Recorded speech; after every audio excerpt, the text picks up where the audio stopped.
I see you again,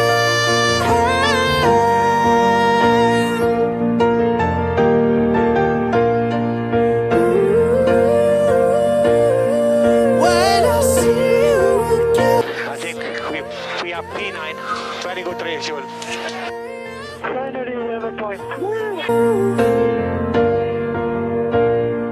When I see you again.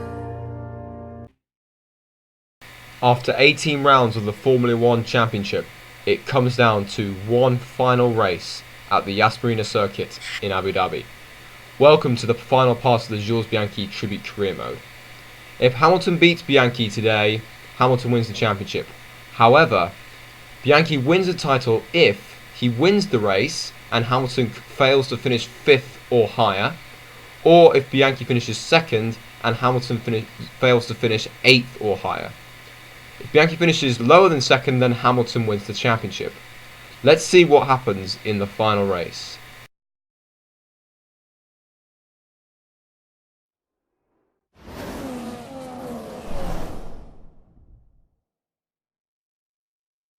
Welcome to Yas Marina Circuit for this day into night race. The teams are done putting the finishing touches to the cars. It's time now for the Abu Dhabi Grand Prix.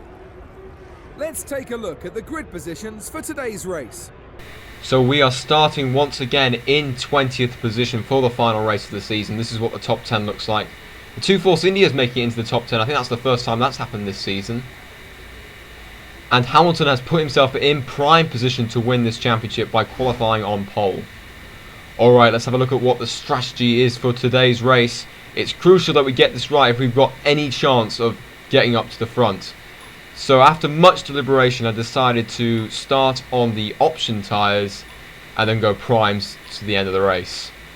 So then I'm quick alongside the cars around me on the same tyre. So fingers crossed this works out. Keep your eyes open on the run to turn 1 and keep it clean. We want to come out in one piece. Good luck. Lights out and away we go for the final race of the Jules Bianchi Tribute Career. We've got a pretty decent start of the line. We're going to go take the inside line going into turn 1. That's always quite a dangerous move to do because Kimi Raikkonen was actually punted out at the start of the 2013 race by going down the inside then hitting the caterham. But anyways, we've come away unscathed. We're up into 15th place just behind Jean-Eric Vergne in the Toro Rosso. Going down the inside of the Toro Rosso and alongside, so going side by side with Kevin Magnussen, making a bit of contact with the McLaren. I don't know why Magnussen is so far down the field. I think that was because of the qualifying, because of the fact that the two Force Indias were in the top 10 and the McLaren doesn't look competitive around this circuit, which is quite surprising given the fact that they've got Mercedes power. Anyways, we're on to the first of two long straights at Abu Dhabi, and Magnussen is trying to go down the inside of us prior to the heavy braking left-hander, but we've managed to outbrake him going into the corner. I think we made a bit of contact. Yes, our hand has come up from the driver, and there's a yellow flag, so let's actually have a look at the replay and see what actually happened at the start. This is what took place at the start. It was pretty clean. Everyone seemed to get away reasonably well. As you can see, we go to the left-hand side of the circuit. Quite a narrow entry because we do get squeezed by the caterham and the Sauber, but we were able to hold out and not have any damage to our car. Accelerating now down towards the end of the first sector, you can see we're just behind the Toro Rosso and the McLaren. We're now going to cut on board to Magnussen. This is him trying to make a move on us down the inside on that long first straight. As you can see, he's in front of us at this point, but then we are much better on the brakes here. And as you can see, he then just gets a whack, I think, from behind from somebody. And that was actually from the Toro Rosso there. So it's a combination of being passed by myself and then being hit by the Toro Rosso that saw Magnussen getting spun round. We're now back on board with the live feeder. We've just made a fantastic move around the outside of Daniil Kvyat for 12th as we entered the third sector. We're now cutting towards the end of the first lap. We're right behind Jenson Button, only a couple of positions outside the points now. We're going to try and go down the inside into the final corner. We've made the move stick and we're up into 11th by the end of lap 1. We're now on the start of lap 2, and as you can see, we're all over the back of the Ferrari of Kimi Raikkonen. We're already wanting that to be in the points positions prior to, on the second lap. We've gone down the inside prior to the hairpin leading up to the first straight, and now we've got the two Force Indias to deal with Sergio Perez in front of Nico Hulkenberg, doing a very good job so far this race. I think they've got a bit of the 2015 form, considering how well they did in real life.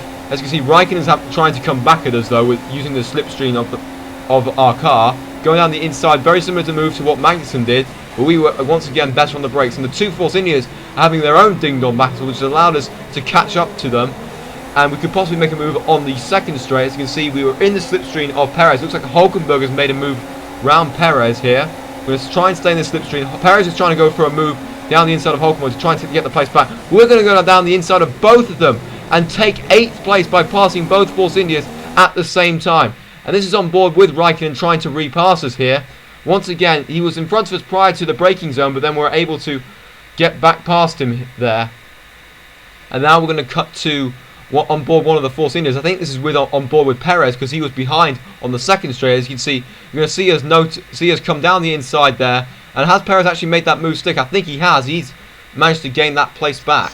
Softer into the corners, we need to start cooling them. So it sounds like we might have a bit of an overheating brake issue at the moment, considering the message that we got from the engineer. But we're going to go down the inside of Ricciardo anyway to take 7th place. I think we managed to get that move to stick. No, we haven't. Ricciardo's got great drive on the outside, and he's been able to repass us. We're now in the slipstream of the Red Bull. Fortunately for us, we were in the DRS detection zone of the Red Bull, so we were able to get DRS prior to the to that straight. We're going to go back down the inside and overtake him for the second time. Hopefully we can try and make it stick this time, and hopefully we're in the DRS detection zone of Fernando Alonso in front. Let's have a look. Yes, we are. That's very good for us, so we can pull away from Ricciardo there and try and get towed along by Alonso. We're going to go down the inside for a late move into the start of the third sector. I think we've made the move stick. Yes, we have. It's another good move by us, and we're also going to try and go down the inside of Vettel, which we have done. We've gone up to 5th in the space of 3 corners, I think. And this is on board with Vettel. This is how the move was done. It's an off-camber corner, so I think I had a much easier line compared to what Vettel had. We are now onto lap form. We're all over the back of the Williams of Felipe Massa. Could possibly make a move prior to the long straights, but let's see. We're possibly going side by side through the chicane. We've got a very good exit off the second part of that, and we're up into 4th place as we go around the hairpin. Massa tries to come back at us, but we forced him out wide there, and we're up into 4th place. Now chasing after Valtteri Bottas, but no! Sebastian Vettel has come out of nowhere. He's passed 2 cars in the space of the hairpin, and he's also got DRS because he was just behind us. And look at this. I'm now surrounded. I'm boxed in between 3 different cars, and I've somehow managed to escape, go down the inside and retake the 4th position. Let's have a look at that from a different angle. As you can see, I'm surrounded by Alonso and Massa and Vettel in front, who's holding me up. It's a little bit like how the police stop a car for I think it's called a T-pack, but Alonso tried to make the move down the inside and he was unable to make the move stick, and Vettel's managed to hold on to 5th place. I think Massa's lost out big time, but I think Alonso's now got good drive off the corner. He's now past Vettel. And this is actually a bit further up the road. The 2 Mercedes are having a little ding-dong battle, and actually Rosberg has passed Hamilton, so Hamilton is down to 2nd, but that doesn't make any difference considering Hamilton is still on course for the championship. We have now started lap 6, and we're still chasing after Valtteri Bottas. I think he's got a little bit away from us after we had our little scrap with the 3 cars behind us. You're going to notice something here. Hamilton's now down to 3rd. We're now 3rd. What's going on with Hamilton? Has Hamilton retired? He must have done, because there's now 21 runners, and Alonso's now 4th. Don't tell me. Hamilton has actually retired from the race. We've got a chance at the championship here. Now, I promise you, this was my first recording. I didn't play this race 1,000 times and waited for a Hamilton retirement. This was my first legit playthrough, and Hamilton just suddenly retired. Look at this. He just comes off the circuit and then just pulls off. Some sort of engine fault or something, then it just cuts back to me. So we're now on course to the championship here, or not necessarily. We're still in 3rd place. We've still got to make our way past Bottas, and actually it's our pit stop lap, so we're going to go into the pits now, possibly try the undercut on the Williams in front of us as he's carried on. A couple of cars as well coming in. I think that's Alonso and also Vettel in. Let's see how good the pit stop is. Another outstanding job by the Marussia mechanics once again, getting me out in no traffic whatsoever. Let's see where we feed out from this very interesting pit exit. It's quite a unique one with the underground tunnel thing. But let's see where we feed out. We feed out in 6th place in clear air, which is absolutely crucial if we want to use the undercut to our advantage over Bottas. We're now going to cut to the end of the lap, and we have caught up to Sergio Perez, but fortunately for us, he's making his pit stop. So now we've once again got clear track, and everyone else is now making their scheduled pit stops. Let's see if we've managed to jump Bottas in this pit stop. We're going to turn 1 now. We're up to 3rd. I think that's past Ricciardo. I think we've now managed to jump Bottas. Bottas is still accelerating through the tunnel and going up the hill, but we've managed to now go past him. We're up into 2nd place. We are now in the prime position to win the championship. We can finish in this position and win the title. But of course, the racer in me wants me to try and catch Rosberg. So let's see how well we do. We're now at the end of the lap, and let's see what the gap is between myself and Rosberg. The gap is around 6.6 seconds with about 6 to 7 laps. Apologies, I can't do maths there. That was a bit embarrassing. But anyways, we've got 6.6 seconds to make up here. So let's see how well we do. Let's go on to the next lap. Let's see what the gap is now. Rosberg's in 1st place. And as we set our best lap of the race, the gap's now down to 5 seconds, so we cut out around a second per lap. As you can see from the engineers also stated that we've cut a second per lap out of his lead. We're now going to cut to the end of lap 11, that's a couple of laps later. The gap is roughly 3.5 seconds. But so we've still got a chance, but we're going to have to pull out all the stops if we're going to have a chance of winning this race. And as we cut to the final lap, we've got 1 more lap to go before we will be crowned world champion. We've got Grosjean just in front of us as a lap car. He moves well out of the way, very well behaved, Grosjean. Thank you very much. We're now cutting to the end of that first straight. We've now got a yellow flag for some reason. Rosberg is actually the car ahead of us. So is there some late drama that's going to happen as we head down the straight? There's a green flag now. So maybe the incident's been cleared, but we're now going to go into the hairpin, or the heavy braking area. The gap's around a second, so I think Rosberg has this race won, unless we do some massive banzai move towards the end of the race. We're coming through the corner now. There's another yellow flag. Looks like there's a slow car in front of us here. But look at this. 2 cars have collided and Rosberg's hit them. And we've now taken the leads out of all that. I couldn't get a replay of this because unfortunately the game crashed whilst I was trying to look for the replay. But anyways, we're now up into first place. We've now got Adrian Sutil, the next back marker, in front of us. I think he will be able to finish another lap. We're going to come through the final 2 corners here. And it looks like we are going to unexpectedly win this championship after originally stating that I wanted as many points as possible. We've now won the championship. Get in there.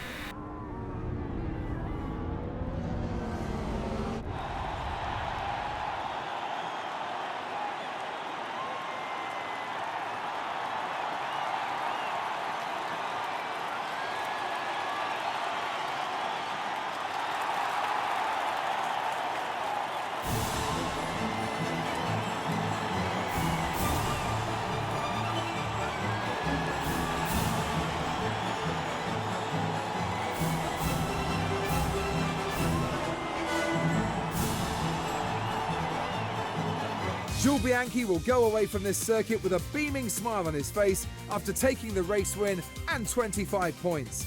The Marussia driver was truly epic today and pulled off an incredible result. Confirmation of the results of the final race of the season. Jules Bianchi wins the race, takes 50 points because it's double points. Nico Rosberg in 2nd, Valtteri Bottas in 3rd, Sebastian Vettel eventually finishing 4th, Daniel Ricciardo in 5th, Fernando Alonso in 6th, Massa dropping all the way down to 7th, Kimi Raikkonen in 8th, Jenson Button in 9th, and Sergio Perez taking the final points in 10th place. This is what the rest of the field looks like. Hamilton was the only retirement. And it looks like it was Nico Hülkenberg who was the car that was in trouble that Rosberg hit, which is why he finished behind Romain Grosjean. So let's see what the overall standings look like. We already know where we finished, but let's see where everyone else finished.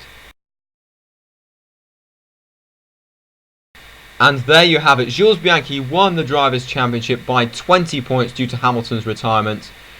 Nico Rosberg finishing in 3rd, Valtteri Bottas in 4th, Vettel getting the better of his teammate in the Battle of the Red Bulls for 5th. Not what happened in real life, but still. And then we've got the Massa in 7th, the 2 Ferraris in 8th and 9th, Jenson Button 10th, Magnussen in 11th, and Sergio Perez making it onto the top 12 for the final race. That's very good. I think that those 2 points definitely helped him. And let's also look at what the bottom half looked like. So Hulkenberg just missed out on the top 12. As you can see there, Kobayashi managing to get the better of Max Chilton in the end in the battle of no point teams. But yeah, there was only 2 teams that failed to score, and that was Lotus and Caterham. Russia ended up finishing 2nd. Mercedes completely dominating the Constructors' Championship. Red Bull in 3rd, Williams in 4th, Ferrari in 5th, McLaren 6th, Force India 7th, Sauber in a surprising 8th. I think they only scored once, and I think that was in Bahrain, if I remember correctly. But yeah, that's the end of the Jules Bianchi Tribute Career Mode. I will be donating the amount of points that I obtained according to the rules I set out right at the start of the series. But first thing I want to say is thank you to everyone that watched these videos, liked these videos, commented, etc. Thank you to the 24 subscribers that I've already gained from this series. It's been a pleasure being able to do this, and I thought this is a fantastic tribute to a fantastic driver who sadly lost his life too soon. In terms of what's going to happen later on my channel, I'm not 100% sure. I'm possibly bringing the My GM series that I was talking about earlier in the year for NBA 2K16, but I've also got an interesting F1 idea that I've borrowed from a YouTuber called A Turner UK. Check out his YouTube channel in the description. Something called the Ultimate Career, where I go from the earliest console Codemasters game and then go all the way to the current Codemasters game as a general career mode. So if you guys like that, please say in the comments or like the video, etc. But anyways, until next time, I'll see you guys later.